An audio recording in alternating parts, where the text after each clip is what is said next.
இந்த சண்டைன்னு வந்துச்சுன்னா நம்மளுக்கு பேச்சே வராது. பார்த்துக்கிறீங்களா? குடும்பத்திலே சண்டை வந்ததுன்னா சண்டை ஆரம்பத்திலே கேட்பான், நீ லாஸ்ட்டாக என்னடா சொல்கிற அப்படின்வான். டேய் இன்னும் சண்டையே ஆரம்பிக்கலடா, லாஸ்ட்டாக என்ன சொல்கிறேன்னுவா. ஏன்னா அவனுக்கு முடியணும். ஆனால் லேடிஸ் அப்படி இல்லை, அவங்க சாதாரணமாக நல்லா பேசுவாங்க. சண்டைன்னு வச்சுங்க, கீப்பு கீமு எல்லாம் வரும். அன்றைக்கி நீங்கள் திட்டிங்களே என்ன ஸ்கூட்டர் எடுக்கும்போது நமக்கு பயமாக இருக்கும். டெய்லி தான் திட்டுறோம், மைண்டு வயசு என்னைக்கு கேட்டுதுன்னு. ஒருத்தன் சாதாரணமாக ஞாயிற்றுக்கிழமை 10 மணி வரையும் தூங்குறவன், அன்றைக்கி திடீர்னு பார்த்தீங்கன்னா காலையில் 7 மணிக்கு எழுந்துக்கிறான். எழுந்து ஷேவ் பண்ணுறான், ஞாயிற்றுக்கிழமை ஷேவ் பண்ணுறான் அப்படின்றான், ட்ரிம் பண்ணுறான், இன் பண்ணான், ஃபஸ்ட் கிளாஸாக ஷூ பாலிஷ் போடுறான்.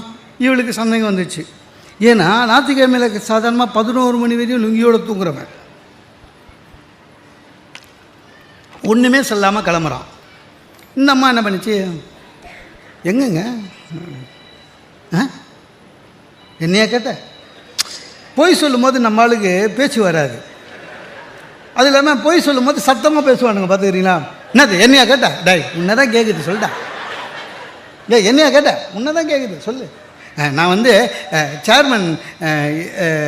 சேர்மன் டெல்லியிலேருந்து வர்றாரு, ரிசீவ் பண்ண போகிறேன். பொய், அவளுக்கு தெரியும் பொய்ன்னு. நீ பொய் சொல்கிறேன்னா சண்டை பெருசாக இருக்கும். அவங்க எவ்வளோ புத்திசாலிங்க லேடிஸு. டக்குன்னு